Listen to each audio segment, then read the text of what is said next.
Howdy ho, you handsome hunk. Grab a snack and gain some chunk. If your day is great or really sunk, we hope to help you shake the funk. So if you're good to hear some junk, buckle up, it's the Junk Monk Podcast.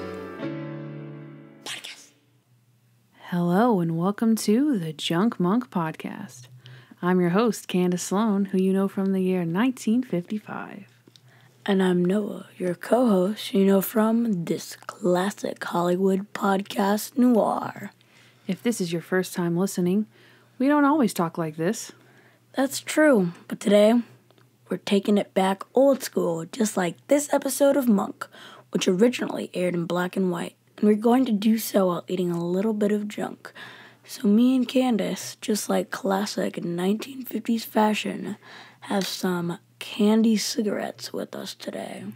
Just trying to cut back on the real stuff. Yeah, going cold turkey. Also, you must know, I've seen every episode of Monk. I'm a huge fan. Started watching about 2007 and for the most part watched it as it aired.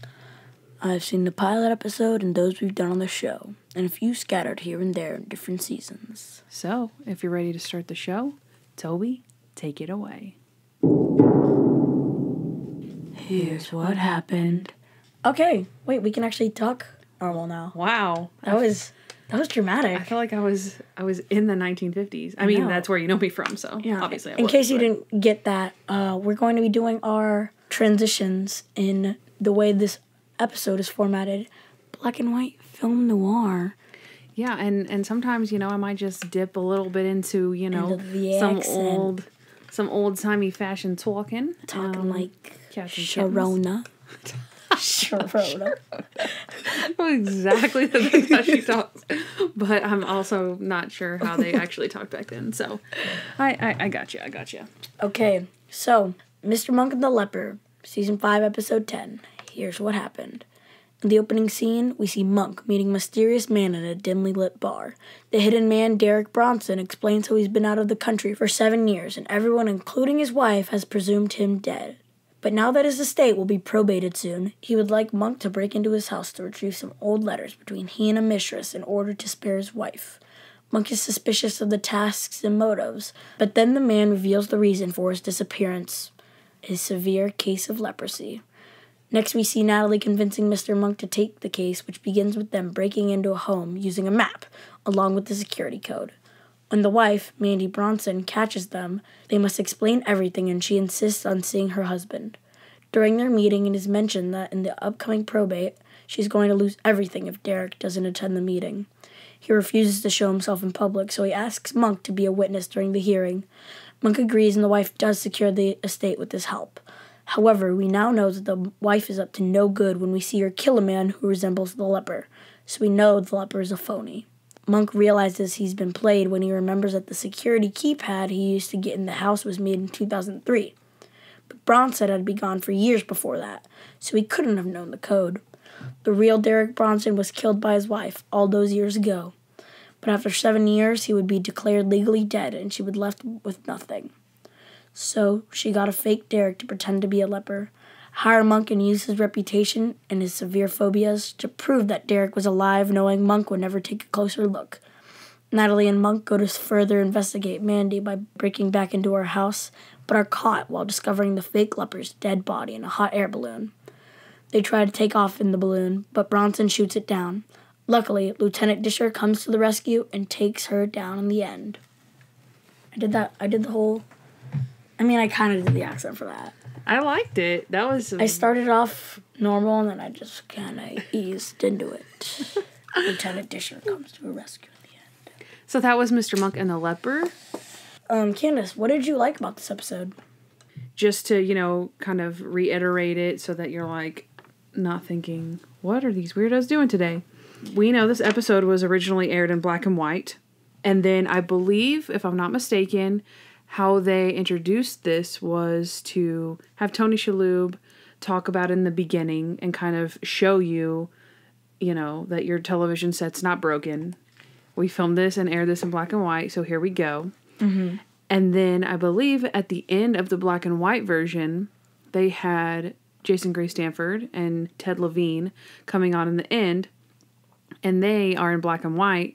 and then they turn themselves back into color, and they say, okay, now we're going to show you the color inversion. And then after you watch both of them, go to this website, the USA Network website for Monk, and vote on which version you like the best, color or black and white. So that's kind of how this came about, I didn't know right? That's how it aired. So just to kind of give you a little feel for what we're doing, we're basically doing this episode in black and white. Yeah. That's why we talk like that in the beginning. Yeah. We're talking in black and white. I'm sure we'll get out of it, but for now it's just nice and easy. So. Just like you can talk in cursive, like I'm talking in cursive right now. You can talk in black and white. I've never heard that. Talking in cursive. You see how my letters are just curling up? Talking in cursive. Okay, yeah, so let's start with Natalie's new car? Question mark? Oh, there's a lot of Natalie in this. There is a lot of Natalie. A lot. I also wanted to update everyone that I also watched The Billionaire Mugger. And it's really good. Yeah. I liked it. A lot of Nat going on, including her new car, like Kandyce said, and Nat goes out for the first time ever, right. And within like 3 seconds is making out with the leper. She is. It's interesting because it was a little out of character as far Natalie. As, and obviously you say not out of character because obviously people kiss. Yeah. So it's more of like, oh goodness, like they're showing this, like I'm not used to seeing Natalie like this. And then she went back to Natalie and like, yeah, had to give her back to. It was obviously because to set up her kissing the leper. Yeah. Right. But also again, you've got to look at it. If something's a little bit off, you could always just play it as, well, it's the film noir. Mm-hmm. Oh, they're getting steamy in the car, and it's black and white, and, so. I do want to see the leper again, because he seemed nice. Yes. And he's the guys. Hey. Hey. All right, let's go. Monk is free. Whenever he shakes the hand of the leper, right? And then they go back to his apartment, and he's freaking out, and Natalie's like, Mr. Monk, you need to calm down. You're overreacting. He's not contagious. He's just a man. And Monk's like, you know what? You're right. This is the worst thing that could possibly ever happen to me. I shook hands with a leper and I survived. I'm free. And then there's the crooked pot behind him. And he's like, wait. And he fixes the handle and he's like, okay, now I'm free. This is a like and dislike. Randy's acne as a kid. It's a funny joke, but it's also like the doctor looks really young in the show. I don't know, that's just me. He doesn't. That's not like a plot hole. I don't know, he just looks like it though. Because like if he looks young, how would he have been a doctor and treated Randy when he was 15? Like 10 when years he ago. Looks like he's the same age as them. That's like at least 30 years ago. Wait. No. Like 20 years ago. Randy's like the same age as Monk, right? I would say he's like the same age as Natalie, who's dating the guy. So if they're dating, you know what I mean? If they're dating someone who's the same age, how would he have treated him when he was 15? Plot hole. In the 1950s. 1950 time warp plot hole. It's before the plot hole section. I have Randy's acne also. It's funny how Natalie teases him. She's like, not funny in like a ha-ha way, but funny in a this is really going to embarrass him way. Uh-huh. That was cute. Also, Monk's like, run! Unlock the car, Natalie! Because he's trying to get away from the leper who he just shook hands with. He's like, we need to get home! And Natalie's like, new car. I'm sorry, Mr. Monk, I can't open it. It must be the button. It's jammed. And he's like, it's okay. I'll run home. And so he takes off around the corner and she's like, Mr. Monk, I got it. Come back. He's like, I'm already gone. Yeah, he's like, I got it. Or something. He's running away. Also, the Randy acne thing. I don't know if you had this, but when he rips the photo off the wall. Yeah. That was pretty funny. There was definitely some continuity issues there, but he's like trying to pull it off. And then finally he's like, and just rips the whole thing off the wall. That's pretty funny. And then when he's talking to the doctor, and the doctor's like, yeah, I'll go with you. And he's like, yeah, we'll go in separate cars. Oh, yeah. He's like, I'm not contagious, Lieutenant. He's like, I know.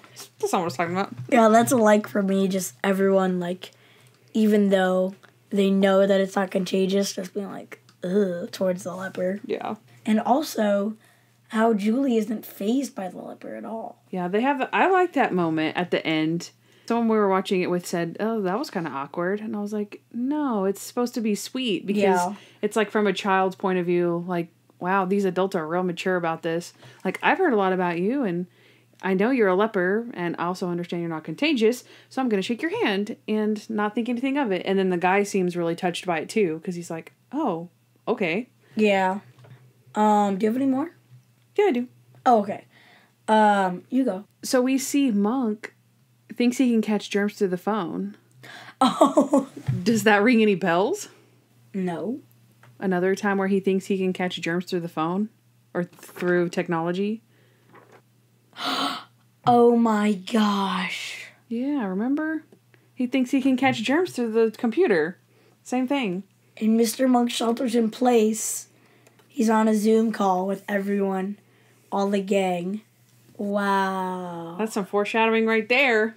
For real. I didn't think that was going to happen. That's so I was like, oh, that's weird. We just saw that, obviously. That's so I thought that was interesting. An awesome. This is so cool. They're checking out like a pianist who looks like her husband because she hired the pianist to fake be her husband, right?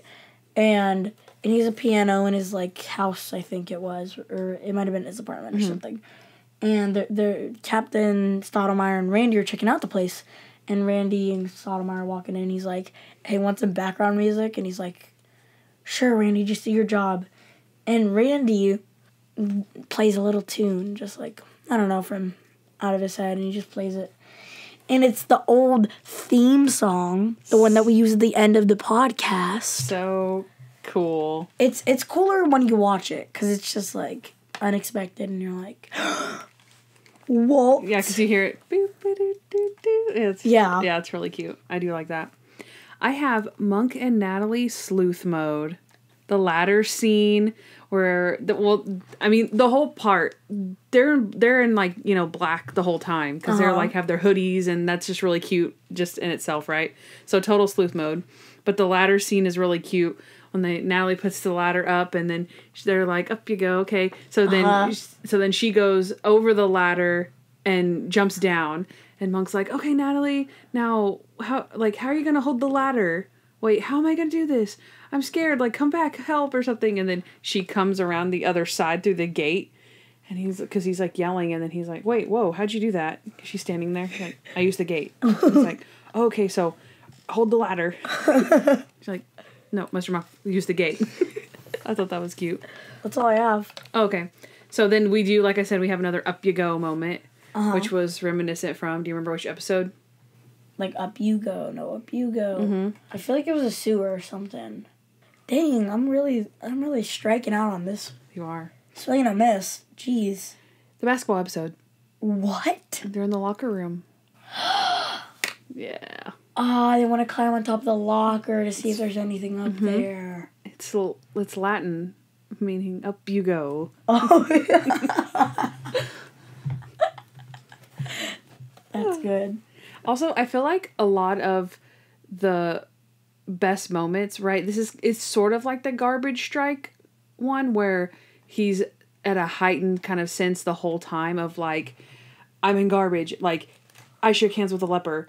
This entire case is about a leper. Yeah. Like, oh my gosh. So there was a lot of crazy moments sprinkled throughout that were actually really great moments.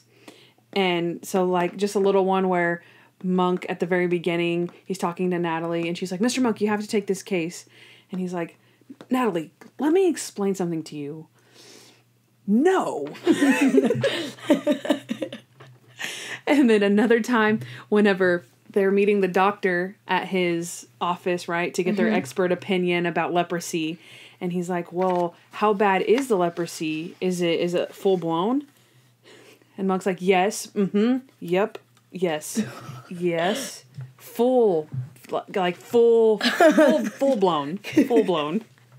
It's so funny. And then this was kind of like, it's not a dislike, but it's just so cringy when they're sitting at the bar the next time where he agrees to take the case and he agrees to get to talk to the leper again. And they're sitting 4 booths apart. And then the leper starts coming towards him and he's just squirming and like, and he's twitching, and then the leper just gets really close and he like sits next to him or something, and Monk's just, I don't even know what the leper was doing because I was just watching him. The leper sits down across from him and Monk's like just petrified with fear. And he's like, come on, Mr. Monk, I need this. I'm reaching out to you. And he puts out his hand and Monk's like, oh, I'll do it. Just take away. Yeah. And then they shake. They nod on it. Yeah, they nod on it. And then later on, he's like, Natalie, I nodded on it. Okay, and then my last thing, I can't believe that you did not write this down. Monk's amazing memory when he's trying to prove... Oh, that was so cool. Do you remember that? Yeah. So this was the scene where he was trying to basically establish his credibility with the judge so that the judge would believe that he had in fact saw Derek Bronson, right? That he was alive. So the judge tests him and says, turn around, and asks, describe my shirt. And he says, which one? And he's like, what do you mean, which one? He's like, well, your shirt or the one that your stenographer is wearing? And he's like, that is your shirt, right? You cut yourself shaving, and she has a little spot of blood on her collar. And that girl's face, she's like, oops. It doesn't say one word. She just keeps typing. Like she's keeping record of Monk talking about her. I love it. And he's like, and you guys are having an affair because she's wearing your shirt. Those couch cushions are turned backwards. And she's missing an earring, which is right here. And she also has her blouse sticking out of her suitcase. And the judge is like, okay, I will grant this. So, Monk's amazing memory. I love that scene. I love that one. Love it. That's so good. Oh, I almost missed this one. Julie is the babysitter. That scene is so good. That's so cute. Mr. Monk walks in, sees Julie making French fries, and he's like, Julie, I promise your mom no junk food. And she's like, really? Are you sure that you're watching me? And he's like, yes. And she's like, are you getting paid? And he's like, yes. And she says, how much? And he's like, that's between me and your mom. And she's like, I'm getting paid $8 an hour. He's like, $8? And he says, $8 an hour?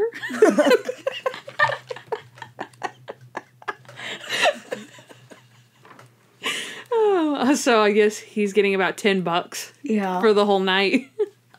Which is so funny to think about because it's almost a little like sad because you're like, oh, I thought he was just like kind of a part of the family, and so they were just like, he was just like watching her. But then it makes more sense. Like he's like, okay, Natalie, I'll do you this favor and watch Julie for $10 because $10 isn't a lot to like watch someone's kid, you know? Yeah. So then it's like, okay, well, but then Julie's like, yeah, no, I need $8 an hour to watch Mr. Monk. I understand you. I got you, Julie. Rude I got and you. disrespectful. All right, I am done now. What did you dislike? I really didn't have that many. So, do you want to go first, or do you have that many? Monk runs from the leper, which is weird. Like, mid-conversation. Oh, okay, yeah. Which, I mean, he's not even a leper. My first one is Natalie the hypocrite. Yeah. Compassion, come smashing. For real. She was drinking that Listerine like it was going out of style. That was nasty. You can't do that. That's alcohol. I mean, you can drink alcohol, but you're not supposed to drink that. Yeah. So, yeah. And then she keeps calling him my leper. Yeah. And she told Mr. Monk to stop calling him the leper. Mr. Monk, I really wish you'd quit calling him the leper. He has a name. He has a name, and then later she's like, stealing. Not your leper, my leper. My leper or your leper? Yeah. She called him that a few times. Your leper isn't real. Your leper wasn't even real. My leper was real. And I kissed him. And I stuck it. Oh, you weren't sticking your tongue down his throat. Poor Randy. What, his acne? Mm-hmm. Yeah. Poor insecure Randy. That is kind of sad that you would, like, post people's acne? I guess, I feel like that's something you have to ask. It's like, would you mind if I shared your testimonial with other people? Because that's kind of a sensitive subject for some people. Like, no, I don't. I hate myself like that. Like, why would I? Yeah, and he's just Which obviously Randy did. So it's like. And the fact that Natalie was like, hey, you know Randy Disher? And he's like, oh yeah, he was my patient. I was like, confidentiality? Yeah. I don't know. Just rude. I like the murder mystery, right? Like the whole Hollywood noir, right? Uh-huh. But I even like reading the summation out loud, it was like very like Mysterioso, like old-timey, old-fashioned. Basically, I feel like it went a little weird for me. I don't know how to explain it, but just a little like off the rail whenever they added the hot air balloon. And so everything was very like, you know what I mean? Everything was very old-fashioned-y and like in keeping with the kind of old style, old school theme. And very like smoky, whatever. And then it turned into a regular Monk episode. Yeah, with the hot air balloon, which I think I feel like maybe there is some type of criteria of like a Hollywood film noir where at the end there's like a big climax of the episode or the movie, and there's some type of big chase or something like that. But I just felt like the hot air balloon was very random, and like this lady is like, I don't know, she's like a hired assassin or what, like not hired assassin, but like a trained assassin. And she has a hot air balloon on her launch pad. You know what I mean? It's just something really random. Like I would believe more that she had like a helicopter or something or a private jet, you know what I mean? To show like, oh, I'm rich, so I'm going to have this extravagant thing. And that thing is a hot air balloon? Yeah. Also, Monk and Natalie are like, trying to get away from the lady because she has a gun, right? And they're like, oh, we can't run that way. We can't run this way.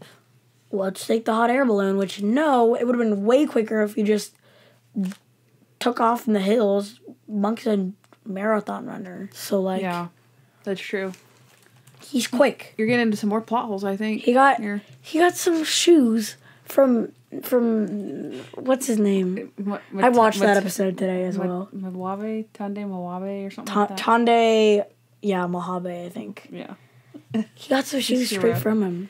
So my next thing would be basically the fact that Monk's phobias are being used against him and his reputation, right?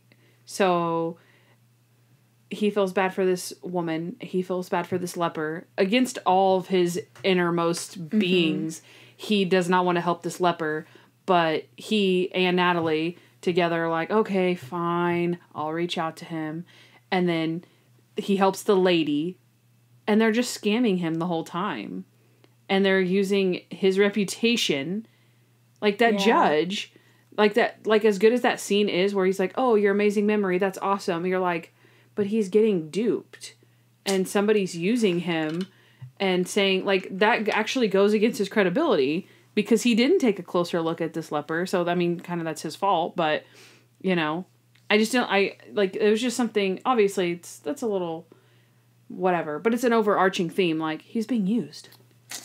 Easily manipulated. But, I mean, I guess him and Natalie, at least it wasn't, like, oblivious Monk. That would have been real sad if it was, like, just Monk, and he was trying to do the right thing. Yeah, and maybe, like, if Natalie's like, Mr. Monk, I don't think you should do this. It's not the right thing. And he's like, no, Natalie, I have to. It was kind of like, I don't really want to, but okay, I will. And that would have been sad if he was like, I have to. It's the right thing to do. Yeah, that's a good point. That's true. And then they would have turned on him. Yeah. That would have been good. We should write the episodes. We're going to write our own Hollywood film noir. We already are. I know. We're balling. Okay. Weird jazz music in the bar. I hated that. What? Really? Yeah, I mean, I guess that set the tone if you were watching in black and white, but me and Kandyce watched it on Amazon, so no, it wasn't black and white. It was just straight up color, so there was just weird jazz music randomly. I guess I didn't really notice that. Well, wait till you hear all these transitions, and then we'll see. I know. And then we'll see. We worked real hard on this, guys. I'm just saying, you're judging their jazz music, and then we'll let the listeners judge your That's true. jazzy new Never mind. sounds. Their jazz music was great. Just like mine. Okay, my last thing is there was a lot of stunt doubles in this episode and a lot of continuity errors in this episode. And it doesn't really bother me in general because, I love the show. It doesn't really bother me. It's just something I noticed. There was a few times Natalie had a stunt double and it was really noticeable. And then Monk's, you noticed Monk's. Oh, Monk and Natalie in the hot air balloon. And then like when Natalie falls out of the hot air balloon and when Natalie's carrying the ladder, it's not her either. And then there's like a continuity error where she's like putting up the ladder and then the next cut is her drinking the Listerine. And then there's another continuity error where Randy is pulling off his picture and then he pulls it off and he pulls the sheetrock off and you can see the exposed brick and then the next scene it's back on the wall. The sheetrock isn't gone. So there's just like I actually remember when we watched this episode, I remembered those errors before they even happened. I remembered those errors more than I remembered the show. So, which was nice because the mystery wasn't like ruined, for me or whatever. But again, I was like, I remember this part. There's something wrong with that wall. I didn't remember this part. There's a lot of stunt doubles. So again, it doesn't normally bother me, but this one I actually remembered that. And so I was like, yeah, it's kind of a big one, if they do it that many times and so often. So yeah, that's my last thing. Again, I love it. I don't care. Yeah. Just an observation. He's the guy. That was lame. Ugh. We didn't work on that one. Yeah, we didn't work on that one. Get ready for these next ones, okay? All right, go for it. He's the guy. I have something to say. So, me and my padre, we're watching some Rookie, right? It's all right, okay? I don't have too many opinions on the show, but Rookie, it's all right. John Nolan, Rookie, that's basically the premise of the show. He's old, he's a rookie, no one respects him. Okay? Not important. So on the commercials, this is dying. So on the commercials, we're watching boring old commercials. But wait, on the TV, Ted Levine. Dad, rewind, what the heck was that? That was Captain Stoudemire, rewind, right? Ted Levine is on The Alienist. I don't know the plot of it. I don't know what the heck is going on with it. But he's on The Alienist, and he's shown for like half a second. And I recognized it. That's right. Very nice catch. Yeah. Very nice catch. I love those flashes on the screen where nobody else even like notices. And you're like, oh, that's so-and-so. I got it. Yeah. I love that. And also, so I'm assuming The Alienist is a new show coming out. I think so. Okay. I would assume so if it was on a current show, right? It was like The Rookie's on ABC. Oh, no, it wasn't even The Rookie. It was Snowpiercer. Have you seen that? I don't know what that is. So it's not. This isn't important. Not important. It's not important, but it's about this train, and it's like in the future, and everything like in the Earth is like frozen, so they gotta stay on the train because the train is the only thing heated, and it runs on. No one knows what it runs on, but there's like lower class in the back of the bus. I'm sure somebody who's listening has watched Snowpiercer. Is this on ABC also? I think so. Oh, okay. I've never heard of that. It's because there was already a movie about it with Chris Evans. Interesting. I know, right? So you have He's the Guy. I only was a have long one, one. so I'm probably going to steal yours. Do you want to just say it? Yeah. Okay. So on the Arrow CW, Black and White Canary, who are just characters on the show, like superheroes, Laurel Lance. who's also Black Canary, right? Her dad is the Leper. Who is Quentin Lance. And he's like the police captain or something. He is Paul Blackthorne. Is his real name. He played Dr. Polanski in the episode. Oh. Right? So he's on Arrow. And then, of course, if you watch Arrow, he's also on all the, like, crossovers. Yeah. Like Flash, Supergirl, It's a pretty Legends. prominent episode. Yeah, he's a pretty prominent character. Yeah. And he has an accent in this episode. Which is way out of left field. I don't know why they made him have that. Right? You don't know why? No. Because he's English. He's not American. No. Yeah. You can. Oh, trust me. If you rewatch Arrow, no offense to Paul Blackthorne, but you can tell. Mm-hmm. He kind of has like a grumble to his voice, and sometimes it kind of slips out just a little bit. You can tell. You can just tell he's not American, but still a good actor. I couldn't. No. We already talked about this, but his little moment with Julie was great. And I'm trying to contribute every way that I can, obviously, to this. He's the guy. But get this, you'll thank me later. Fun fact: Trailer Howard actually, because the creator of the show knew that she was going to have to make out with this guy, which she doesn't really do, right?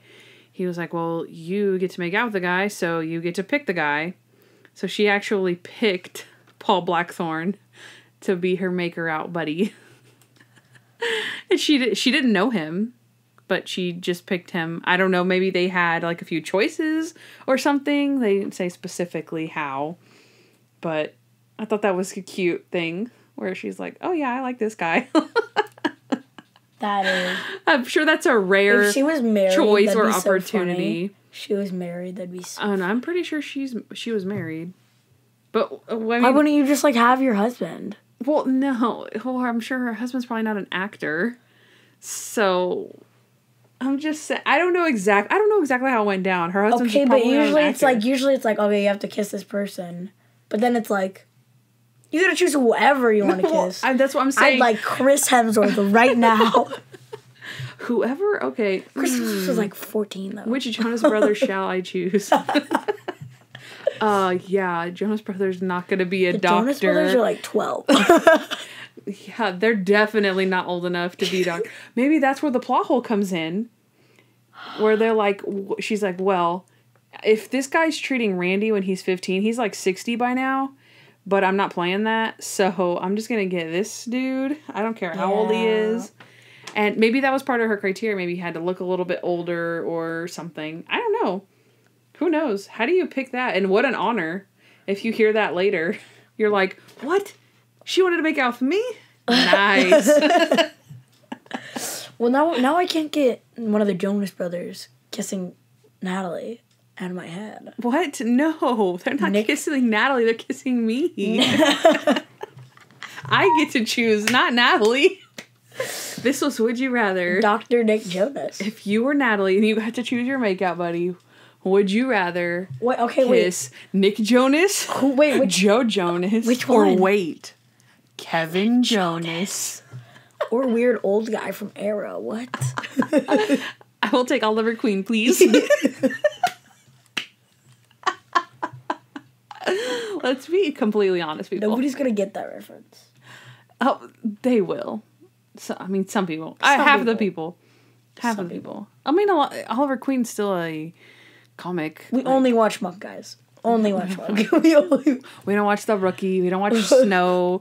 We don't watch Snow. It's Snowpiercer. Snowpiercer. Well, I kept wanting to say Snow Patrol. So that's a band.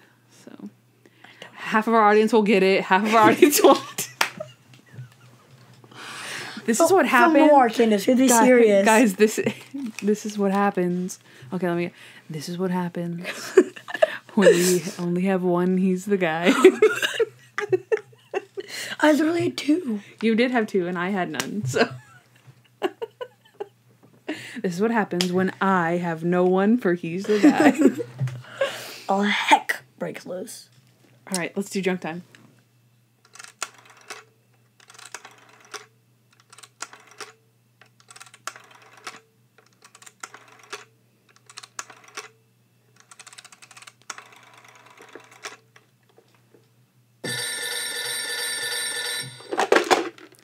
Hello?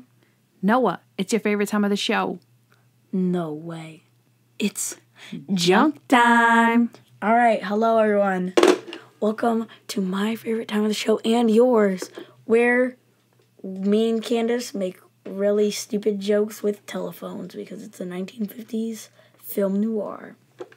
We actually we're using real props, people. These are not sound effects. Guys, I own one of those really cool old-time rotary phones. Because Kandyce bought a haunted house. What? It looks nice now, though. She remodeled it. Look, you guys have the phone up to your face. Say hi. Say hi to Natalie Teeger's on the line. Okay, enough of that. She wants to make out with you. She wants to make out with you. She said you got the part. All right, let's get into it. Wait, are we doing Would You Rathers? Because I asked last. Yeah, let's do it. Would you rather? Here Let's do it. Okay, I'm excited. The age-old question. Would you rather black and white or color? The same question I asked everyone. Here's the thing, Kandyce. We watched it in color and it was completely fine. That's true. But the thing is, I don't know if it would be cooler if it was in black and white because it had all of the jazz music and stuff. We didn't get to see it in black and white because Amazon had it in color. Yeah. And then we already kind of gave away the bonus disc or the disc for our Junk Monk box. Yeah. That had it. The DVD set has it in color and black and white. But we only have the color version. We sent away the black and white one. So we could have had it, but we gave it to you guys, so you're welcome. Who did we give it to? I think we gave it to Chi. Lucky Chi. She gets to watch it in black Chi, and why do white. you gotta steal from us all the time? Right, I know. Golly. But I will say this. Back in the day, right, 1955, when I was 12 years old, I had a... Wait, what? I was like, yep, wait. No, but seriously, I had a video iPod, right, when they were hip in 1955. And right. I downloaded this Monk episode from iTunes onto my iPod. It was one of the only ones I had this one on there and Mr. Monk in the Panic Room. So completely like 3 seasons apart. But I was looking through all the list of episodes on iTunes, and these were 2 that I had never seen before. So I was going on vacation, so I put these on my iPod, and on vacation, whenever everyone was asleep, I started watching them. And so I did see Mr. Monk and the Leper originally in black and white. And I wasn't really 12 though. Whenever this came out, I don't even know how old I was. But I didn't like it. I thought the black and white was really distracting and I didn't understand, but they didn't give you the preface again, right? With the Tony Shalhoub like explanation. So again, if someone doesn't explain to you what's going on, you're just like, why is this episode in black and white? This is weird. And again, I was young, so I wasn't into old TV or whatever. The only thing that I like that's old is I Love Lucy. So, to me, it was very like, I don't get this. I don't know what's happening. But now, as an older person, I appreciate it. I get it. I love it. And I do wish that we had got to see it in black and white. But, yeah, that's just my little throwback story. So I actually did see the episode in black and white on my video iPod. It also doesn't help when your screen's like 3 inches tall. Just gonna throw that out there. Dang. Is that all you have for junk time? Well, we didn't answer the question yet. So I prefer color. With preface, black and white. But on Amazon, I'm sure they wouldn't have put the preface. So yeah, I think I'd go black and white just for the heck of it. It's something different. It's something fun. Well, what if... Okay, no. Well, I'm changing the question. On Amazon, would you rather have it black and white forever or color forever? Black and white. Really? Yeah. Okay, I would like it color. Okay, so you know how I said we sent away the black and white version, right? On the disc, right? Okay. But on that disc, there was a commentary episode of Mr. Monk and the Leper in black and white with the creator, Andy Breckman. I think there was maybe another writer or 2 there. It had Tony Shalhoub, Traylor Howard, Jason Gray-Stanford, Ted Levine. It had the woman who played Mandy Bronson on there, right? So I watched that before I sent it off, and I have some fun facts from that commentary. That's how I knew about Traylor getting to pick Paul as her makeout buddy, right? Wow. I read that they did do their research a little bit for the Leper episode because, they probably weren't Leper experts. Yeah. But they did say that they took liberties with the allergen, how he says that he's allergic to the medicine Right? Because they said you wouldn't have known that. They said that they basically made that up. Dang it. That, like, somebody would be allergic to it, so they wouldn't be cured of it because they couldn't take the medicine. So they said they kind of played loose with that. What? They actually didn't decide to shoot this episode in black and white until their third day of shooting. So it wasn't even written or created, really. I knew it. Because at the beginning, it's not black and whitey. I mean, I guess it is. I think what they basically they probably did the middle first. What they were explaining what happened was I think they did film the first one, and then when they got to the parking garage, they were like, yeah, this just has that feel. And so they had somebody, like, on the spot, I guess, change it, like, desaturate the colors out of it. And so they saw it in black and white, and they were like, yeah, let's do it. So it wasn't written in black and white in mind, but it was still written in that way. And then they decided to shoot it in black and white later. Next, we have the villain, right? Mandy Bronson. She was on there, and she was explaining how she has actually used a gun quite a bit in other movies and stuff that she's been in. But she wanted to portray, like, a true psychopath when she shoots her husband, or when she shoots the pianist with, in cold blood. So she said, I'd never fired a gun and not blinked before. So I wanted to show how, like, sociopathic I was by shooting this gun without blinking. And so the prop guy helped me. And once I became more familiar with the props and the gun, I was able to fire without blinking. And so I was like, wow, really? That's some really good work. Let's see. What's next? Oh, they talked about them playing homage to Jeff Beal with the piano playing, right? So I thought it was cool after all those years that, it's been 4 seasons. They're still like, do. I thought that was really nice. They did, Jason Gray-Stanford, he confirmed that the photo, when he was going to pull it off, it was supposed to come off the first time that he pulls it, but it was supposed to be just a little bit more difficult for him to take it off. So he was supposed to struggle just a little bit and then pull it off. But they had nailed it so much to the wall that it wouldn't come off. And so then they just kept doing takes where he was trying to pull it off and couldn't. And then finally he does, like, rip it off. And then in the last scene, I guess, that they filmed, he rips the wall off, and that's the take that they ended up using. That's why you see crazy. So that's why you see some other cuts of it in a continuity error where the sheetrock is there, even though he ripped it off, because they used that as the funny part.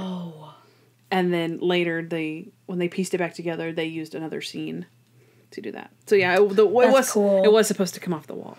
That I knew it. They also acknowledged the hot air balloon doubles.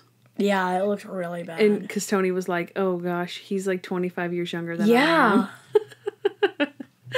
Yeah, they acknowledged that, and Trailer acknowledged that. Like, oh, that's not me. That's not me. So that was funny. And then the last thing is that they worked backwards from, they knew that they wanted Monk to deny the hand of the leper, saving his life. So they had that in mind, and then they worked backwards from, how do we get Monk off the side of this cliff?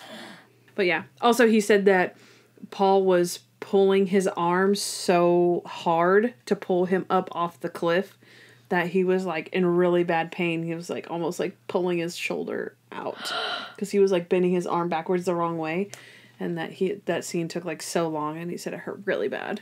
Jeez, Trailer, freaking Natalie. Choosing Paul. I know.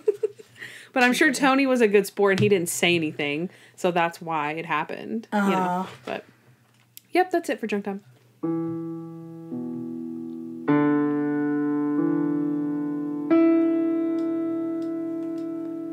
Pilates. That's right. Good job, Toby. Should we fire Toby and hire a Tony? Or we could just call him Tony and not care that his name is Toby. And then he's just, like, always upset about it, but he never says anything. I don't like when Toby cries, because it actually makes me kind of sad. Oh, I don't care about that. Yeah, you like to see him in pain, and it's not funny, Kandyce. I'm like Paul. He's feeling. Toby, give me your arm. What are we doing? Balls.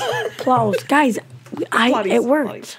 It's Pilates now, or Kandyce agreed. We had a peace treaty where she would call it plotties for this one special episode. Yay! I don't have any plot holes. Or plotties. Oh, what a day to... What do you want me to do? What a day to have a plotty. Do you have any? What a day to have absolutely no plotties. Shut up, Kandyce. I tried. All right, so my first plotty is hiring Monk. Okay, I know that Monk asked, why are you hiring me? I'm not a thief. I don't break into people's homes. But that was still really fishy, because that was the first thing I thought was, why on earth would you hire the brilliant detective to break into your house? And his excuse was, you're an honest man. You would never stab me in the back. Like, really? That's still not a good reason. Yeah, very fishy. Like, and what would you do? What do you mean stab me in the back? Like, I'll tell your wife or you owe me more money. Like, I guess that might happen, but you're going to give a burglar $25,000 and they're going to do that to you? Probably not. I don't know. Whatever. Facts. And again, it doesn't have to be a burglar. It just has to be somebody else who would do it. Not a criminal, you know? Yeah. Like, it would have to be someone else. I don't know. I don't like that. Also, why wouldn't he assume, the leper or Monk, why wouldn't they assume that his wife didn't go through those letters a long time ago? She even says, whenever she confronts Monk and Natalie, like, I've known about her for years. Like, yeah, because you read the letters. So, yeah, I didn't know. Again, the guy's fake. So, yeah, obviously, he wouldn't because it's fake, right? He's lying. But Monk wouldn't assume, right? Someone's saying, break into my house to find these letters. I would go, you don't think they've read these letters in 7 years? I'm not doing that. Yeah. I don't know. That's just me. Okay, my next plotty is, I feel like Monk wouldn't 100% confirm someone that he didn't see that closely. Right? So how we talked about his reputation being on the line, and he not lies because he's not lying, but he's like, I do believe that's who I saw. And I'm like, okay, but with what certainty do you think that this man was this man when he was covered in boils or whatever leprosy is, and you saw him in a dimly lit bar and a dimly lit parking garage?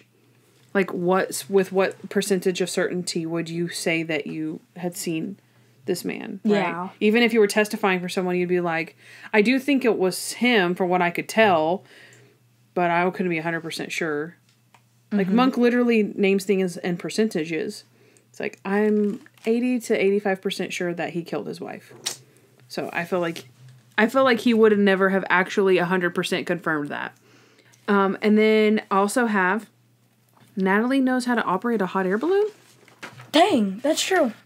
That's true. If I hopped into a hot air balloon, I would have absolutely no clue how to turn the fire on or up or higher or like take the weights or whatever and throw them out. And I didn't really understand throwing the weights out either, because the weights were going to weigh him down in the ocean. So why would taking the weights out make the hot air balloon rise? Yeah. She was going to use the weights Just until she got into the ocean. I didn't get that. So that way there wasn't a floating body. Not because... Yeah, that's dumb. It wasn't to weigh down the hot air balloon. Yeah. And I then guess it also might have weighed down the air balloon, though. Because there was 3 of them instead of 2. So they had to get rid of some weight. Yeah, but, okay, also, a giant air balloon is changed by 50 pounds of weight. Never mind then, Kandyce. Jeez. You tried. I did. Okay, my last plotty is, Randy's photo is the only one that's stuck on that wall. Like, No, but that's... You can't do that. Well, but they... Okay, You but... can't do that. No. Why? No, I'm not accepting that plot hole. It's been denied by the plotty agency. Plotty police. The plotty... The PPP, the plotty popo. Because that's for comedic effect, and that goes under comedic effect laws. The CEL laws, Kandyce. Anyway, so we know that they nailed it on the wall harder to make it stay, but the other ones were like barely touching and they were flying off the wall. Yeah. And his one picture was like glued on there. Kandyce, that goes under CEL laws. Okay, fine then, I'm done. How crazy was Monk this episode? Plus. All right, out of 10, what? Moments. Out of. Wait. Jeez, Kandyce. I literally flipped it over when it was already. Guys, I'm a putz. I dream of being a putz. Okay. Out of 10. This isn't very creative. Out of 10 hot air balloons. Okay, mine is out of 10 leper scrubbing brushes. Wait, what about out of 10 trust knots? Okay, that one's cute. I like that one. Out of 10 trust knots. We nodded on it. Hey, that's right. Okay. Redemption. Let's do some crazy moments then. I don't have a lot. I only have one because they all fit under the same thing. It says in big bold letters. Every leper moment. Any scene with either of the two lepers, fake or real, is just insanely. But if you know they're the leper, because the doctor, you don't know he's the leper, and it's not very crazy. But every moment with a known leper is crazy. Okay, so the first scene, the liquor license is expired. Oh, That's probably okay. And then he runs out of soap. oh right? yeah. Is there any soap left in San Francisco? Is what his line Yeah. is.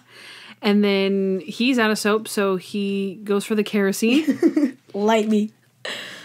He thinks touching the leper is the worst moment of his life that could ever happen to him. When he's in the office, he is holding his breath. I actually love that. Okay, his yeah. cheeks are puffed out. That makes Natalie's like, sense. are you holding your breath? That's And cute. his leprosy was full blown. Full blown. blown. He sits 4 booths over from the leper. He keeps calling him the leper. When the leper asks him in the parking garage, Mr. Monk, is that you? No. No. No. Yeah, it's like that. No. No. It does sound just like that. At the very end, when the leper reaches out for him, he won't grab it. Oh, yeah? And then he says, grab my hand or you'll die. And Monk's like, I'm thinking. He's looking down. He's looking back up. And then the very, very last scene, it's like, I just mopped the floor and I have a cold. But I also just mopped the floor and I have a cold. And Leper's like, okay, I got it.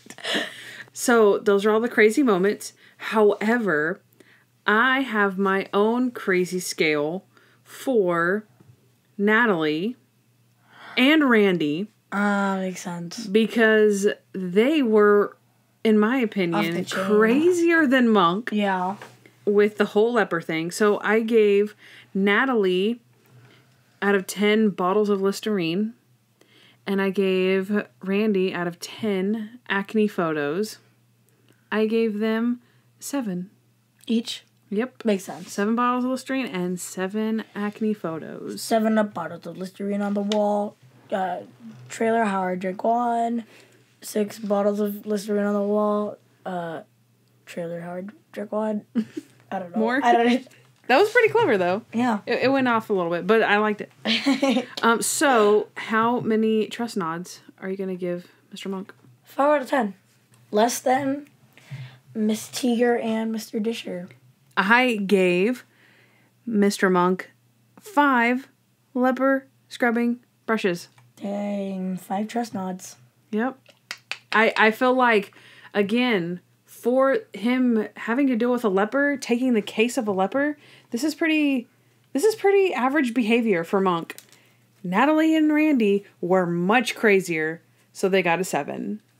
Just saying. Yep. That makes sense, yeah.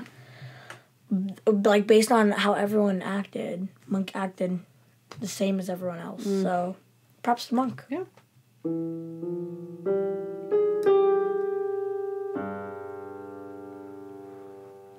rate this episode. All right, Kandyce, what would you rate this episode out of 10? All right. This episode is better than I remembered it being. Again, Okay. OG, saw it on my tiny little iPod in black and white. And so, yeah, it was definitely better than I remembered it being. I thought the fun Hollywood noir was a really fun twist. Also really fun for us to do today on this episode.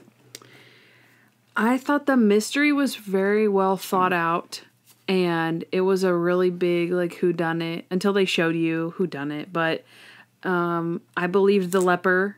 I mean, I remember watching it for the first time and really believing that leper.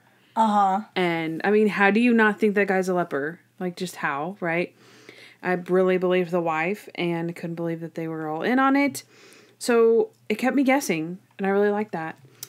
I am going to rate this episode a 10.8. 8 out of 10. I rated it a 4 out of 10. I'm changing it. I was in a bad mood when I wrote this, so I'm changing it to a 6 because it's not good. No, it's good, but it's not great. There's bad, there's terrible, bad, good, great, the jury one with the kid, that one, you guys know what I'm talking about. It's like my favorite episode of all time. That's my top tier. But this is like good tier because it's not, it's just above the average. That's all I have to say. It was fun though. So a 6 out of 10. Yeah. Okay. It was fun. That's fair. Yeah. I actually couldn't decide if I liked this one better than Meets His Dad. So I gave it the same rating. Kind of Meets His Dad, I feel like was better. Just in general, because I like those family episodes. That's true. Yeah, I don't know. I figured again, I don't know, I'm getting kind of like I'm comparing it to like the week before, and if it's hard for me to like decide which one I like better, then I kind of just let you kind of do what you want. Yeah, that's true. Because it's just hard. Because even I was going to give it a 7.5, and I was like, okay, no, I like it better than that 7.75. And I'm like, I don't know. So I just gave it an 8. But yeah. This was a tough one. Because it was groovy. It was like eclectic and fun, and yeah. I think it was more fun to do the podcast though than it was to watch it. Usually they're about the same, like, we watched Monk and we get to do a podcast. And I was like, yeah, watch Monk podcast. Yeah, because this was really fun. I liked making our little things. Yeah, and just in case you forgot, we are in black and white right now, guys. So just join us if you want to. Join us. Yeah, just you're in black and white too. Ready? We're gonna sign off, Kandyce in black and white. Okay. Ready? I hope you guys enjoyed this episode of the junkmonkpodcast. That's how Captain Sotomayor talks. I feel like we've been filming for like 2 hours. I think we have. I feel like we have to. So it's also 2:00 in the morning. Me and Toby just planned a joke. Ready, Toby? Me and Toby, whenever we figure out that it's 2 a.m. and we're still in the studio, it's supposed to be a scream, but Toby, you're supposed to hold it out like that. I don't know. Toby ruined the joke, per usual. But yeah, so I hope you have enjoyed this here episode of the Junk Monk Podcast. It was a long one. It was a long boy. It was a long one, and yeah, just like old fashioned though, kind of draw it out, just like let it simmer, and yeah, it was fun. I'm ready to hit the sack. I hope you guys enjoyed. Hit the hay, get some shut eye. You know what I'm saying? Count some sheep. I think I'm going into Canadian right now, so I'm gonna stop. I liked it. Hey. Okay, I hope you guys enjoyed. Per usual. Kandyce laughed when I did that last episode, so I'm doing it again. Don't milk it. It was funny because you said give check. Fine, then give daddy check. Give Natalie a kiss.